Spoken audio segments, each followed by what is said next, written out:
से बैठ सकते। भक्ति के बल बढ़े।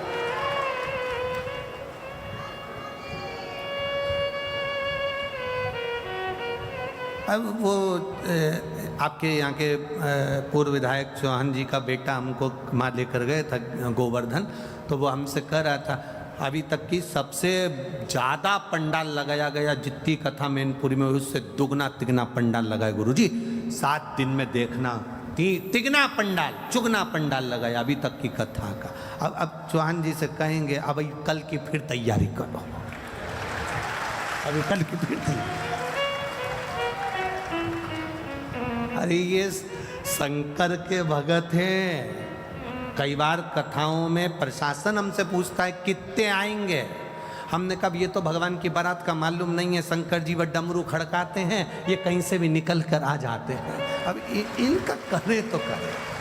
ये स्वयं अगर ये बनखंडी महादेव मंदिर समिति वालों से पूछा जाए कि कितने लोग आएंगे कथा में, कितनी व्यवस्था करना है, कितनी लेट बात लगाना है, कितनी पानी की व्यवस्था करना है, प्रशासन की व्यवस्था क्या करेगी, ये लाइट की व्यवस्था कैसे होगी, मेडिकल की व्यवस्था कैसे, अब ये पूछेंगे कि कितनों की व्यवस्था करें। अब बारात में लड़की वाले लड़के वाले से कह देते कि 150 लेके आना, 100 लेके आना, अपन 10-20 ज़्यादा मान कर चल लो। पर यहाँ तो अंदाजा ही नहीं रहता ना कि कितने लेके आना। यहाँ तो केवल शिव पुराण की कथा चालू हुई और ये ना जाने कहाँ कहाँ से दर्रे में से निकल के पता ही नहीं पड़ता कहाँ से। और कहीं कहीं की तो इतनी समझदार आती है, अपने पूरे बैग में सारा सामान भी लेके आती है और इतना सामान लाती है कि खाने का तो लाए समझो, कथा चालू होने से पहले अपना डेंटिंग पेंटिंग का भी पूरा लाए। अब पूरा सामान उसमें लेके बैग के अंदर। और एक हमने तो आज ही कथा में देखा, हमारे को क्या मालूम था, वो तो कथा में देख रहे हैं हम चलते चलते। एक इतना बड़ा गोल गोल कुछ था कपड़े जैसा, उस इतना बड़ा डब्बा भी था, उसमें से ऐसे निकाली ऐसा करी वो। तो हमने सोचा हो सकता है मैनपुरी में ऐसा होता हो कि कथा में ये सब चीज कर। अरे बोल बम का नारा है, आवाज नहीं आई है, जरा दमदारी से बोलो बोल बम का नारा है। ये शिव तत्व है महाराज, ये भक्ति है। तो ये यहाँ जितनी आए ना ये सब फ्री होके आए, घर पे भी कह के आए, तुम चिंता मत करना। कथा होते सी भोजन की पूरी व्यवस्था है, आराम से खा पी के आऊंगी, तुम तुम्हारी देख लेना, अपने से टेंशन मत लेना। 7 दिन मेरे से तो बोलना ही मत ही कि मैं दाल बाटी बनाऊं कि लिट्टी चोखा बनाऊं कि ये बनाऊं कि ठेहुआ बनाऊं कि सामान बनाऊं। 7 दिन में कुछ नहीं बनाऊंगी। सुबह से नहाया, मंदिर गई, तैयारी करी और 9-10 बजे तक अड़ोसन पड़ोसन धड़ोसन के लिए 2-4 रोटी बना के घी लगा के अचार लेके डब्बा में भर के ले जाऊंगी। जहाँ बैठूंगी चुपचाप से रोटी का पुंगा बना के दे दूंगी, खचा खचा तू तो खचा अपने कहीं जाओ। और तैयारी पूरी कथा की अलमस्त है, सुने कथा। और सुनो रे मैनपुर वाले, ए मैनपुरी वालों, दिन में अगर दर्शन करने नहीं आ सको तो इन भक्तों का रात को दर्शन करने आना, भजन में डूबे हुए मिलेंगे, भजन में डूबे, ये अपनी मस्ती में डूबे। ये इनको ये जितने शंकर के भक्त आए, इनका लोग मुंह झूठा कराते हैं, इनको बिस्कुट खिला दिया, पानी पिला दिया, कोई पूड़ी बांट रहा, कोई सब्जी बांट रहा, कोई चना बांट रहा, कोई पोहा बांट रहा। इनका मुख झूठा कराने वाले का 3 महीने में बाबा क्या क्या दे देता है, ये अंदाजा अलवर वालों से पूछना और पुष्कर वालों से पूछना। क्या दिया मेरे भोलेनाथ, क्या दे दिया, ये वही जान सकता है। ये शिव के उपासक है, अविरल भक्ति इनके अंदर। देवराज ने कहा ये बताओ कि मुझे कैलाश धाम क्यों ले जा रहे हो। एक कारण है तुम्हें कैलाश धाम ले जाने का, क्योंकि तुम्हारी माताजी जल चढ़ाती है। घर का एक व्यक्ति अगर जल चढ़ा रहा है तो वो हमारी कई पीढ़ियों को तार रहा है। एक व्यक्ति ने प्रश्न किया, ऐसा होता है कि पानी ये चढ़ाए और 71 पीढ़ी तर जाए। हमने कहा आज भी होता है।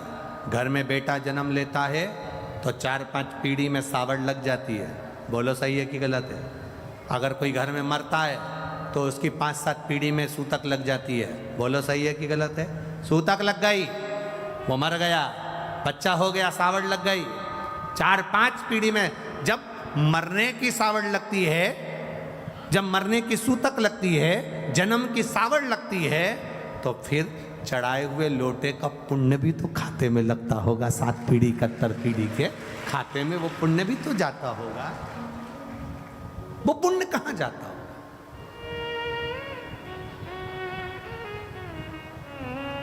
ये पुण्य हमारे खाते का, ये हमारी भक्ति का। आप तो करो शिव की आराधना, आप करो देवादिदेव महादेव की आराधना, फल मिलेगा। इस कथा का नाम है तपस्यु महापुराण की कथा। तप का बल बढ़ता है तो शिव तत्व प्राप्त होता है। तेरे मंदिर में आना मेरा काम है, मेरी बिगड़ी बनाना तेरा काम है। तुम उसके दरवाजे तक जाते रहोगे, जाते रहोगे, जाते रहोगे, वो हाथ पकड़ लेता, वो हाथ पकड़ेगा।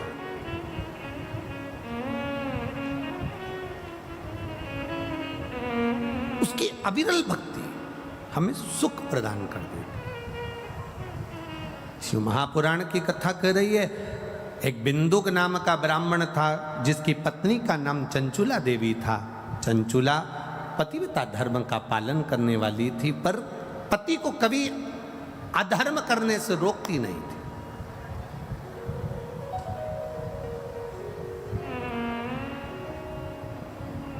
एक पति को धर्म पत्नी बल प्रदान करती। पति अगर कर्जे में डूबा है और उसके मन में आ रहा है कि मैं मर जाऊंगा, पति अगर दुख में है, पति कहता है कि मैं ये कर लूंगा, धर्म पत्नी होगी तो बल दे देगी। धर्म पत्नी होगी तो कह देगी कोई मरने की जरूरत नहीं है, फालतू इधर उधर जाने की जरूरत नहीं है, टेंशन मत लो, सब अच्छा होगा, भोलेनाथ जी बैठा है, सब करेगा। धर्म पत्नी में और पत्नी में जमीन और आसमान का अंतर होता है। धर्म पत्नी और पत्नी जमीन और आसमान का अंतर है। धर्म पत्नी। रोहन सुनो, वी नीड टू टॉक। होकर है, उसके बाद बात करते हैं। कहीं रिया को बॉयज ट्रिप के बारे में तो नहीं पता चल गया? एक काम करता हूँ, इसके लिए ना शॉपिंग कर लेता हूँ, शायद मान जाए ट्रिप के लिए। रिया, ये सब मेरे लिए? हाँ, वो सब छोड़ो। हमने कहा था वी नीड टू टॉक। अरे हाँ, मैं सोच रही थी अपनी डेट नाइट पे अपन मैक्सिकन रेस्टोरेंट चलें। आई नो हमने एशियन डिसाइड किया था, पर मैं सोच रही थी बैंक बैलेंस का बैलेंस बिगड़ गया होगा ना। वाइफ लविंग लोगों के लिए रिंग है ना। रिंग? बस रिंग ऐप डाउनलोड करो, आधार और पैन कार्ड अपलोड करो और 5 मिनट में 5 लाख तक का लोन सीधा बैंक में।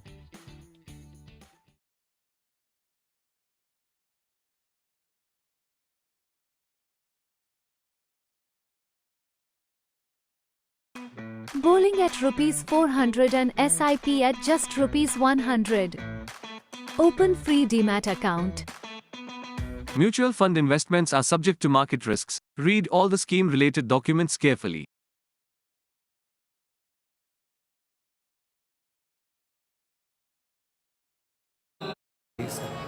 ऐसा कोई नहीं संसार में।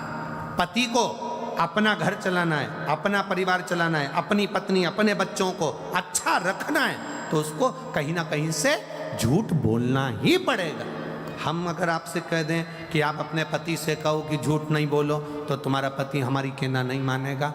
हम आपसे इतना कहते हैं कि वो उसका काम है व्यापार करना, उसका काम है सर्विस करना, उसका काम है नौकरी करना, उसका काम है घर को संभालना, उसका काम है घर में कोई भूखा ना सोए, उसकी व्यवस्था पति को करना पड़ती है। तो धर्म पत्नी का फर्ज है कि पति के हाथ में 1 लोटा जल भर कर दे और कहे शंकर जी के मंदिर तक जाओ।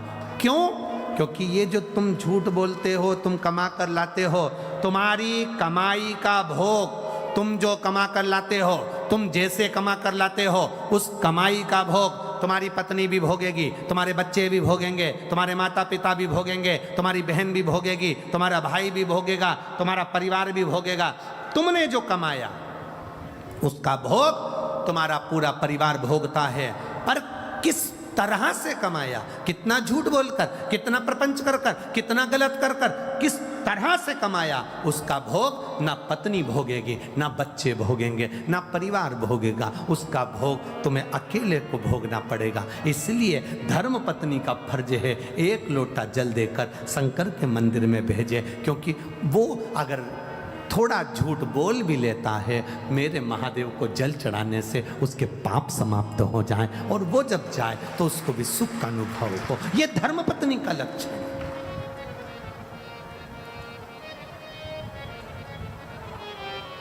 सात दिन में एक दिन अपने पति को कहे कथा चल रही है चलो, अरे इतनी जनता आ रही है, दुकान व्यापार व्यवसाय सब देखना पड़ेगा, जिंदगी पड़ी है कमाने के लिए, चलो। एक बार हमने यही कथा इंदौर में बाज दी, और इंदौर में हमने कहा कि अपने पति को अगर यहाँ कथा सुनने नहीं आता तो अपने पति को घर पे कथा सुनाओ। जितनी देर तुम यहाँ सुन के जाओ उतनी देर अपने बेरू को सुनाओ, घर जाके बोलो। अब एक नई नवेली बहू थी, शादी के केवल 8 महीने हुए थे, और वो भी कथा में आके बैठ गई थी, और उसने कथा सुन ली, और वो भी घर पर जाकर कथा सुनाने लगी। चौथे दिन की कथा थी और उसका पति कथा में आ गया। उसने लेटर लिखा और कथा में उसका पति आया। उसने कहा मेरा पति आज कथा में आया है, जिंदगी भर नहीं आया, वो उस प्रणाम करना चाहता है, वो कह रहा है मुझे बेलपत्री चाहिए। कथा सुनकर वो प्रसन्न है। हमने कहा भेजो उसको, बुलाया। हमने उससे पूछा पति से, तो 3 दिन कथा में नहीं आया, आज चौथे दिन कथा में कैसे आया? उस पति ने कहा गुरुजी ईमानदारी से बोलो। मैंने कहा बोल। वो बोला रात्रि में 9 बजे से 12 बजे तक सुनने से अच्छा है दिन में 2 बजे से 5 बजे तक सुन लो, क्योंकि ये पूरी रात बैठ के कथा ही सुनाती रहती है। सियोर वाले महाराज जी ने ऐसा बोला था, सियोर वाले महाराज जी ने ऐसी कथा सुनाई थी। आज देवराज की कथा कही थी, बिंदु की कथा कही थी। मैं मोबाइल देखूं तो उठा के धर दे, कथा तो सुन लो। पूरी रात को 9 बजे से 12 बजे तक 3 घंटे की कथा सुनाती है। तो मैंने भी सोच लिया रात को सुनने से अच्छा है दिन में ही चले जाऊंगा, कथा सुन जाऊंगा। आप भी निवेदन है 7 दिन की कथा में अपने पति को जितनी कथा आपको याद रहे, परिवार को, कुटुंब को, मोहल्ले को, रिश्तेदारों को, यहाँ से जाते जाते घर पे बैठकर कथा का स्मरण करिए। आज हमने ये सुना था, अपने जीवन में उतारना है। पति से भी कहो मैंने कथा में ये सुना था। रोटी बनाते बनाते, भोजन बनाते बनाते कथा का मनन चिंतन करो। जब पूरे घर में कथा की चर्चा चलती रहेगी, स्मरण चलता रहेगा, तो शंकर जी को लगेगा ये मेरा परिवार है और मेरा परिवार है तो उस पर कृपा की दृष्टि मेरा शिव कर ही देगा। वो करेगा जो अकाल मृत्यु वो मरे, जो काम करे चंडाल का, काल उसका क्या बिगाड़े जो भक्त हो महाकाल का। जो शिव का उपासक होता है वो भय नहीं खाता है।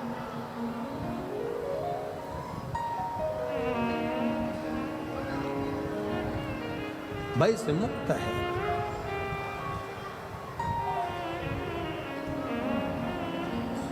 इसीलिए शिव कथा कहती है, इसलिए शंकर भगवान का पावन चरित्र कहती, अपनी भक्ति अपना इसमें।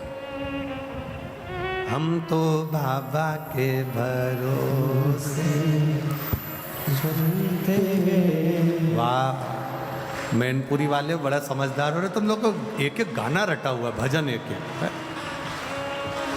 हम तो बाबा के भरोसे चलते हैं, हम तो बाबा के भरोसे चलते हैं, हम तो बाबा के भरोसे रहते हैं, हम तो बाबा के भरोसे रहते हैं, भोले बाबा के भरोसे रहते हैं, भोले बाबा के भरोसे रहते हैं, हम तो बाबा के भरोसे रहते हैं, हम तो बाबा के भरोसे रहते हैं। हम तो बाबा के भरोसे चलते हैं, हम तो बाबा के भरोसे चलते हैं। ये दुनिया वाले जलते हैं, ये दुनिया वाले जलते हैं, ये दुनिया वाले जलते हैं, ये दुनिया वाले जलते हैं। हम तो बाबा के भरोसे चलते हैं, हम तो बाबा के भरोसे चलते हैं। भोले बाबा के भरोसे चलते हैं, भोले बाबा के भरोसे चलते हैं। जय हो छोटे छोटे शंभो।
बाबा ने हमको चलना सिखाया, बाबा ने हमको चलना सिखाया, सब भक्तों से मिलना सिखाया, सब भक्तों से मिलना सिखाया। हम तो सीना तान के चलते हैं, हम तो सीना तान के चलते हैं। हम तो बाबा के भरोसे चलते हैं, हम तो बाबा के भरोसे चलते हैं। भोले बाबा के भरोसे चलते हैं, भोले बाबा के भरोसे चलते हैं। शंभू बाबा के भरोसे चलते हैं, शंभू बाबा के भरोसे चलते हैं। हम तो बाबा के भरोसे चलते हैं, हम तो बाबा के भरोसे चलते हैं। भोले बाबा के भरोसे चलते हैं, भोले बाबा के भरोसे